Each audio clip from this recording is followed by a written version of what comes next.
Selamat pagi dan selamat hari Sabat.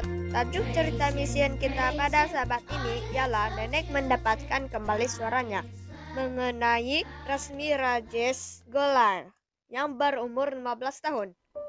Rasmi berumur 15 tahun, tidak suka berada di rumah bersendirian dengan neneknya di Boyhongal, sebuah bandar kecil di selatan India Tengah. Setiap kali ibu melangkah keluar dari rumah untuk membeli makanan atau melawat jiran-jiran, nenek mendekati Rashmi.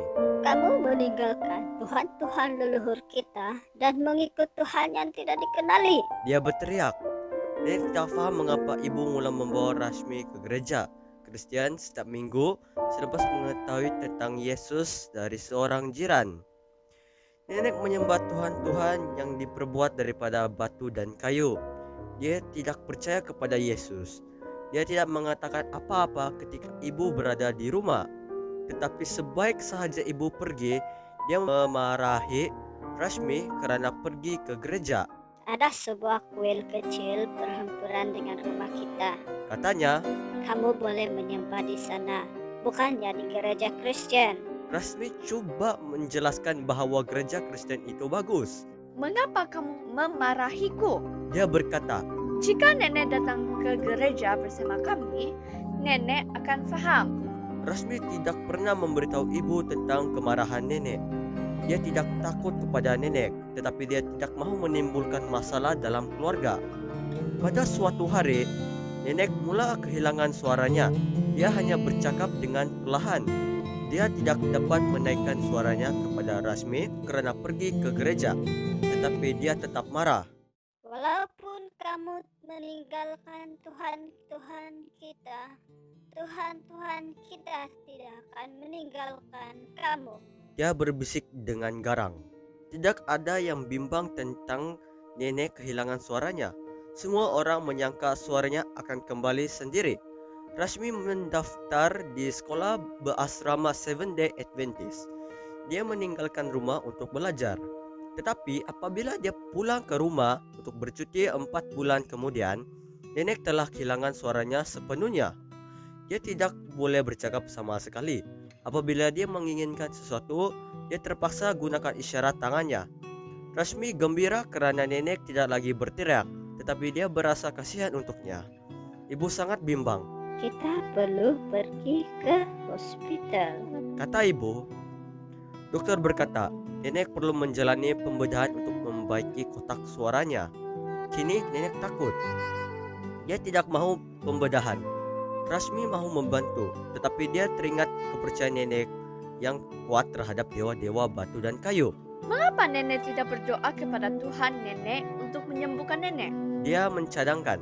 Maka nenek tidak akan memerlukan pembedahan. Nenek sudah berdoa kepada Tuhan-Tuhannya selama berbulan-bulan. Dia memahami bahawa Tuhan-Tuhannya tidak mempunyai kuasa. Dia tidak dapat bercakap dengan Rashmi. Jadi, dia hanya tersenyum. Ibu memberitahu rakan-rakan gereja mengenai pembedahan yang tidak lama lagi. Mereka berdoa untuk nenek. Jemaat-jemaat di bahagian lain di India juga mendengar tentang pembedahan itu dan berdoa. Rashmi berdoa dengan nenek. Tuhan, tolonglah nenek untuk berhenti memuja berhala dan percaya kepada Yesus, Tuhan yang benar. Dia berdoa. Air mata mengalir di pipi nenek apabila dia mendengar doa itu. Selepas operasi, dokter menyangka pembedahan itu berjaya. 3 bulan kemudian, nenek kembali ke rumah dan dapat bercakap. Nenek tidak lagi memarahi Rashmi kerana pergi ke gereja pada hari Sabat. Dia tidak lagi cuba meyakinkan untuk menyembah Tuhan-Tuhan keluarganya. Sebaliknya, dia pergi ke gereja dengan Rashmi dan ibu setiap Sabat. Dia memberikan hatinya kepada Yesus sebulan selepas pembedahan itu. Saya memuji Tuhan. Rashmi berkata, Nenek sekarang datang ke gereja bersama kami setiap hari Sabat. Sebelumnya, kami selalu bersembunyi daripadanya untuk pergi ke gereja. Tapi hari ini, dia datang ke gereja bersama kami. Sebahagian daripada persembahan sabat ke-13, portal ini akan membantu sekolah rasmi sekolah bahasa Inggris Seventh-day Adventist di Azam Nagar di Karnataka, India untuk membina 2 bilik darjah baru supaya lebih ramai kanak-kanak dapat belajar tentang Yesus. Rasmi gembira dapat belajar di sekolah itu. Kami mempunyai perbaktian pagi dan petang di asrama kami. Katanya, Saya berterima kasih kepada Tuhan untuk sekolah ini yang telah menjadi cahaya kepada ramai seperti saya. Saya ingin memberi sepenuh hati kepada Yesus selama-lamanya. Sekian cerita misi kita pada sabat ini. Tuhan memberkati.